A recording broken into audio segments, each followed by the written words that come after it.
여러분 안녕하십니까? 헬로티비 강원 뉴스입니다. 설악산 5세 케이블카 사업의 운명을 결정할 중앙행정심판위원회의 행정심판 절차가 시작됐습니다. 주민들은 수건 사업인 5세 케이블카 사업을 촉구하는 항의 집회를 열었는데요. 최종 결과에 이목이 집중되고 있습니다. 박건상 기자가 보도합니다. 상복을 입은 양양 지역 주민들이 행정심판위원들의 차를 막아섭니다. 한쪽에서는 피켓을 들고 설악산 5세 케이블카 사업 추진을 허용해달라며 항의합니다. 원주지방환경청이 환경영향평가 부동의 결정을 내리면서 수건 사업인 5세 케이블카 사업이 사실상 좌초됐기 때문입니다. 어느 정부에서는 허가해주고 어느 정부에서는 불허하고 우리 도민들, 양양 국민들 피눈물 납니다. 너무 억울합니다. 양양군이 청구한 행정심판은 무려 300일 만에 중앙행정심판위원회 주관으로 열렸습니다. 비공개로 진행된 이날 현지 조사에는 청구인인 양양군과 피청구인인 원주지방환경청, 전문가들이 참석했습니다. 양양군과 원주지방환경청은 2시간 이상 공방을 벌인 것으로 전해졌습니다. 오늘 그 양양군의 지금 입장에 대해서 또 어떻게 인터뷰 다음이죠. 예, 죄송합니다. 김진아 양양군수는 환경부의 부동의는 재량권 남용이라는 주장을 설득력 있게 전달했다고 밝혔습니다. 보통 사람들이 상식선에서 이해된 부분이 별로 없습니다. 그렇죠? 그런 부분도 저희가 충분히 전달을 했고 또 이런 부분이 행정심판위원회에서 충분히 논의되리라 보여집니다. 양측의 입장을 들은 행정심판위는 중립적인 입장에서 조심스럽지만 빠르게 위원회를 개최하겠다는 입장입니다. 중앙행정심판위원회는 이번 현장조사와 추후 심리를 거쳐 최종 결론을 지을 계획입니다. 다만 위원 구성 등 관련 절차를 감안하면 빨라야 내년 1월쯤에 결론이 날 것으로 전망됩니다. 설악산 5세 케이블카 사업 재추진 여부는 이제 중앙행정심판위원회로 공이 넘어갔습니다. 헬로티비 뉴스 박건상입니다. 입주가 코앞으로 다가왔는데 출입구를 연결하는 도로 공사가 중단된 아파트가 있습니다. 내년 입주를 앞두는 춘천 지역의 한 아파트 이야기인데요. 500m가 채 안 되는 도로를 만들기 위해 지난 2016년 공사를 시작했는데 4년이 지난 지금은 아예 공사가 중단됐다고 합니다. 입주 예정자들은 불안할 수밖에 없겠죠. 어떤 사연인지 장진철 기자가 취재했습니다. 내년 7월 입주 예정인 춘천시 약사동의 한 아파트입니다. 5개 동 560여 세대 규모인데 아파트 공사는 마무리 단계에 접어드는 반면 아파트로 진입하는 도로는 여전히 비포장입니다. 공사가 진행되다 지난해부터 공사가 중단됐기 때문입니다. 이 도로는 춘천시가 지난 2016년부터 계획했던 도로입니다. 문제는 이 아파트 정문과 연결된 유일한 도로라는 겁니다. 춘천시는 4년 전 도시 재정비를 위해 약사리 고개부터 아파트 정문까지 430m 구간을 4차선으로 연결하는 공사를 시작했습니다. 도로에 편입된 집과 부지에 대한 보상을 진행하다 도로 중간에 있는 토지주 2명과 협상이 불발됐습니다. 최근 한 개 토지는 보상에 합의를 했지만 나머지 한 개 토지는 합의점을 찾지 못했습니다. 최근 강원도 지방토지위원회에서 이 토지에 대한 강제 수용이 결정됐습니다. 이로써 이 땅은 춘천시 소유가 됐습니다. 하지만 보시다시피 여전히 철거는 미뤄지고 있습니다. 춘천시는 집을 강제로 철거하는 대집행에는 유보적인 입장입니다. 법원에 해당 토지주를 상대로 손해배상 소송을 준비 중이라고 설명했습니다. 아파트 입주 예정자들은 불안할 수밖에 없습니다. 이 아파트에 계획된 출입구는 단 2곳인데 정문과 연결된 도로 없이 입주해야 하는 상황이 우려되기 때문입니다. 아파트 주 입구로 들어가는 문인데 그 주 입구에 들어가는 문, 그 도로가 개설이 안 된 거거든요. 사실 만약에 아파트 입주되고서도 그 도로 개설이 안 되면은, 그러니까 아파트 정문에 들어가는 문이 없는 거죠. 문으로 들어가는 위한 도로가 없는 거죠. 사실 불안하기도 하고 좀 어떻게 보면 시청이 좀 적극적으로 대응을 안 하시는 거 아닌가. 춘천시는 이에 대해 입주 전까지 도로 공사를 최대한 마치겠다고 밝혔습니다. 소유권까지는 넘어왔는데 그분이 계속 거주를 하고 계신 거니까 그거에 대해서 저희가 그런 법적인 절차를 강구하고 있는 중이에요. 그 기간은 저희도 뭐 확답을 드릴 수는 없을 것 같아요. 이 아파트 입주 예정일까지 남은 기간은 7개월. 하지만 재판이 1심에서 끝나지 않고 항소와 상고를 거쳐 최종 판결이 나오려면 적어도 1년 이상이 필요한 상황. 아파트 주민들이 적극적인 행정을 요구하는 이유입니다. 헬로티비 뉴스 장진철입니다. 속초시가 내년 1월 1일 속초 해수욕장 일대에서 개최할 예정이었던 2021 속초 해맞이 축제를 전격 취소했습니다. 속초시는 코로나19 사태가 장기화됨에 따라 시민 안전을 위해 취소했다고 밝혔습니다. 다만 새해 첫 일출을 보기 위해 속초 해수욕장을 찾아오는 시민과 관광객 불편을 최소화하기 위해 방역 소독과 안전관리에 나설 방침입니다. 또 지난 10월 30일부터 유료화된 속초 해수욕장 주차장은 1월 1일에 한해 무료 개방됩니다.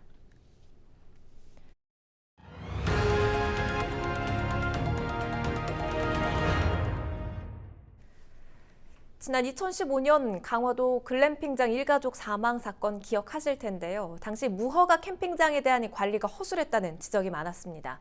그런데 강원도 내에도 허가를 받지 않고 버젓이 영업을 하는 캠핑장들이 적지 않습니다. 안전 사각지대에 놓인 무허가 캠핑장 실태를 홍승현 기자가 취재했습니다. 원주 섬강 상류에 위치한 한 사설 캠핑장. 하천 옆으로 텐트 수십 동이 쳐져 있습니다. 평일이지만 빈자리를 찾아보기 어려울 정도로 인기입니다. 여느 캠핑장과 마찬가지로 각종 편의시설을 갖춰놓고 취사도 가능하지만 사실 이곳은 허가받지 않은 무허가 캠핑장입니다. 원주 도심 외곽에 있는 또 다른 캠핑장. 깨끗한 하천이 캠핑장을 두르고 있어 가족 단위 관광객이 많이 찾는 곳이지만 이곳 역시 미등록된 곳입니다. 강원도는 이처럼 허가받지 않고 운영 중인 사설 캠핑장 12곳을 최근 적발해 해당 지자체에 통보했습니다. 무허가 캠핑장 문제가 불거진 건 지난 2015년 야영장 등록제가 시행되면서부터입니다. 그전까지 야영장은 자유업으로 분류돼 별다른 허가나 규제가 없었지만 제도가 바뀌면서 시설을 모두 원상으로 복구한 뒤 정식 허가를 얻어야만 운영이 가능해졌습니다. 이 과정에서 상당한 비용이 들고 절차도 복잡하자 일부 야영장들은 허가를 받지 않고 지금껏 운영하고 있는 실정입니다. 차라리 벌금을 내겠다는 야영장에 단속을 피해 주말에만 한시적으로 운영을 하는 곳도 있습니다. 매달 시켜줘요. 그러면 저기 등록하려면 공사 비용 뭐 하면 수억씩 들어가죠. 연간 안 하고 그냥 잠깐 하니까 그냥 단속을 일일이 하기가 힘들어요. 비용 문제뿐 아니라 아예 야영장이 설치될 수 없는 지역에 들어선 경우도 있습니다. 하천이나 계곡 등은 안전상의 문제로 야영과 취사가 금지되어 있지만 일부 업체는 아랑곳하지 않습니다. 문제는 등록되지 않은 캠핑장은 소방 점검 대상에서 제외되기 때문에 안전관리에서 취약할 수밖에 없다는 점입니다. 또 캠핑장에서 사고가 발생해도 보험 처리가 되지 않아 야영장 이용객들이 피해를 떠안을 가능성도 큽니다. 상황이 이런 데는 지자체의 미온적인 대처도 한몫합니다. 무허가 캠핑장을 적발해도 과태료 처분이나 고발을 통해 벌금을 매기는 게 전부입니다. 이렇다 보니 벌금을 내면서라도 미등록 캠핑장을 계속 운영하는 악순환이 반복되는 겁니다. 불편과 혼란이 발생하지 않도록 저희가 지도 점검을 확실히 해나가겠습니다. 그리고 또한 저희가 발견될 시에는 사법당국에 고발 조치할 계획이며 조속한 시일 내에 등록할 수 있도록 적극 유도해 나갈 계획입니다. 잘 모르고 가면 각종 위험 상황에 노출될 수 있는 무허가 캠핑장. 한국관광공사는 캠핑장 안내 사이트 고캠핑을 통해 정식 등록된 캠핑장을 안내하고 있습니다. 캠핑 문화의 확산과 코로나19의 영향으로 캠핑장을 찾는 사람들은 늘어나고 있지만 미등록 야영장 문제는 여전한 사각지대로 남아 있습니다. 헬로티비 뉴스 홍승현입니다. 평창군이 정보통신 기술을 활용한 스마트 축산단지 사업을 추진하고 있습니다. 하지만 일부 주민들이 악취와 침출수 등 환경 오염을 우려하며 반발하고 나서는데요.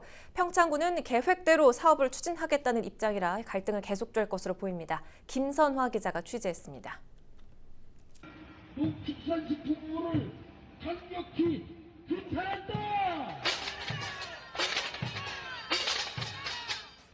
머리에 띠를 두른 주민들이 냄비를 두드리며 목소리를 높입니다. 이들이 정부 세종청사 앞에 모인 이유는 바로 농림축산식품부의 스마트 축산 ICT 시범단지 사업을 반대하기 위해서입니다. 정부는 지난해부터 정보통신기술을 활용해 가축질병과 분뇨 처리 등을 관리하는 축산단지 조성을 추진하고 있습니다. 경북 울진과 강릉 등에 이어 평창군이 지난 7월 최종 선정됐습니다. 평창군은 이곳 부지에 총 사업비 350억 원을 들여 한우 2,500마리를 키울 수 있는 축산단지를 만들겠다는 계획입니다. 하지만 이를 두고 일부 주민들이 반발하면서 지역이 시끄럽습니다. 반대 주민들은 악취와 침출수 등 환경오염을 우려합니다. 또 지가 하락 등으로 피해를 보게 될 주민들이 있는데도 평창군이 일방적으로 사업을 추진하려 한다며 사업을 즉각 철회하라고 요구하고 있습니다. 그게 들어오게 되면은 일단은 악취 때문에 견디지 못할 것이고, 첫째는 그렇게 하고 이제 모든 생활 조건이 거기에 이제 따르질 못하죠. 아무래도 주민들 말을 하나도 안 듣는 것 같고 50%가 반대가 넘으면은 안 한다고 분명히 약속을 했는데도 불구하고 계속 이렇게 강행을 하니 주민들은 어떻게 살란 말입니까? 이에 대해 평창군은 스마트 축산단지 사업이 퇴비 순환 시스템 등을 도입해 악취 등 환경오염과 질병 발생 문제를 최소화하는 사업이라고 설명했습니다. 또 평창 대관령 한우의 경쟁력 확보를 위해서는 사업 추진이 불가피하다는 입장입니다. 시장 교섭력이라든가 이런 걸 확보하기 위해서는 한우를 두수가 좀 많아져야 되고 또 한편으로는 지금 산재되어 있는 그 축사에서 또 이렇게 이제 관리하는 것보다 좀 집약되고 좀 첨단 시설로 좀 경쟁력을 높이는 거죠. 여기에 평창읍 번영회 등 일부 사회단체들은 지역 경제 활성화를 기대하며 사업 추진을 반기고 있는 상황입니다. 우리 지역에 그 한우 먹거리 타운도 만들고 우리 가축을 사육하는 농가들에게는 수익이 발생되지만은 도농 간의 어떤 상생할 수 있는 그런 큰 좋은 관계가 되기 때문에 축산이 있어서 또 외부 인구가 또 유입도 되고 또 뭐 한우타운이라든지 관광, 뭐 외식사업 모든 게 이렇게 동네에 들어와서 다른 타 도시민이 들어와서 살 수 있는 그런 농촌이 되지 않을까. 평창군은 행정 절차를 계획대로 진행하는 동시에 주민들을 설득해 나가겠다고 밝혔지만 반대 주민들이 강경한 입장을 보이며 사업 추진에 난항을 겪을 전망입니다. 헬로티비 뉴스 김선아입니다. 교육부와 한국연구재단이 지원하는 4단계 BK21 사업에 강원대 7개 연구단과 11개 연구팀이 선정됐습니다. 강원대는 혁신인재 양성사업 유형에 바이오헬스기기 융합기술 합동과정과 빅데이터 메디컬 융합학과, 스마트 농업 융합학과 등 7개 연구단이 포함됐다고 밝혔습니다. 또 화학과와 산림바이오소재공학과, 식품환경융합과 등 11개 연구팀은 미래인재 양성사업 유형으로 선정됐습니다. 강원대는 이번 BK21 사업 선정으로 7년간 대학원 혁신 지원비와 연구비 등을 지원받게 됩니다.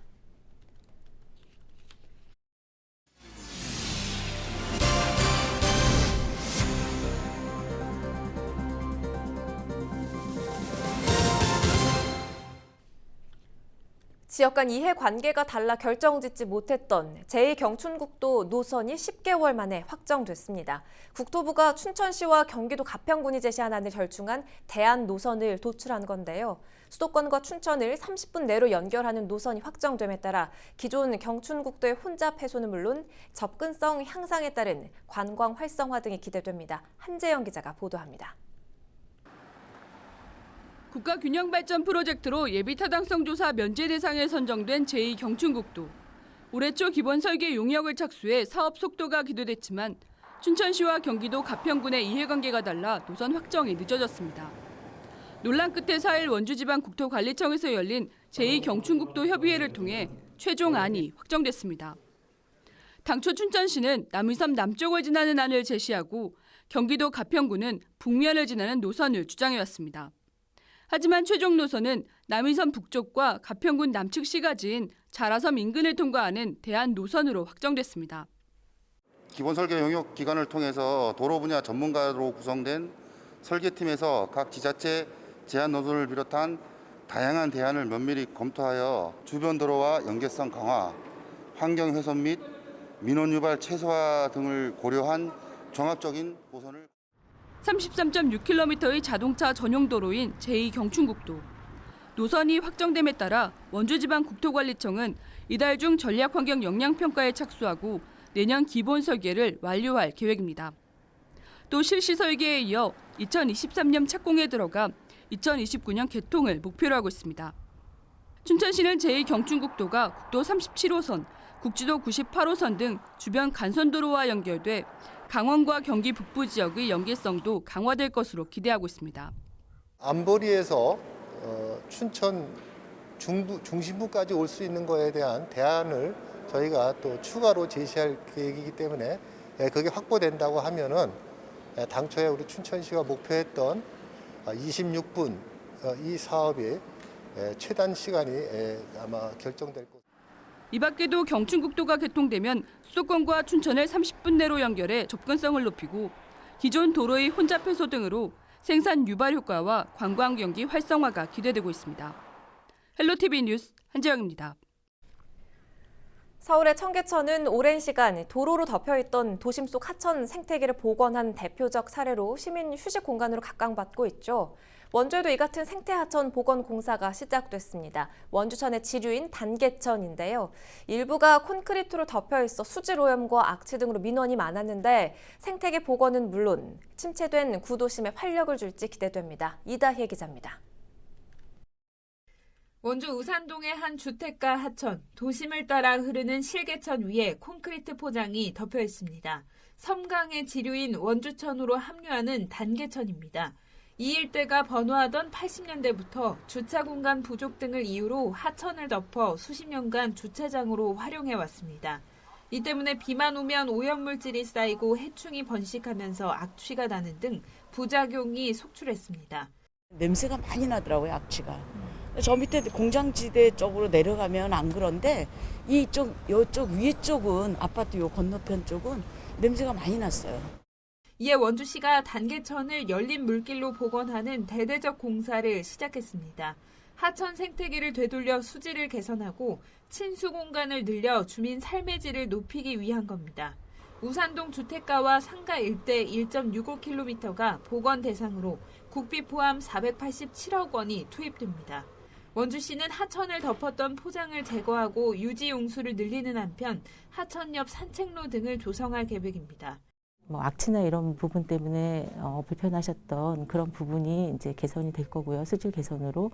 그다음에 생태계가 이제 다양성을 확보하게 돼서 건강한 생태계로 회복이 될 겁니다. 그래서 시민들한테 아마 건강한 그런 생태 공간으로서의 휴식 공간을 제공하게 될 것으로 기대하고 있습니다.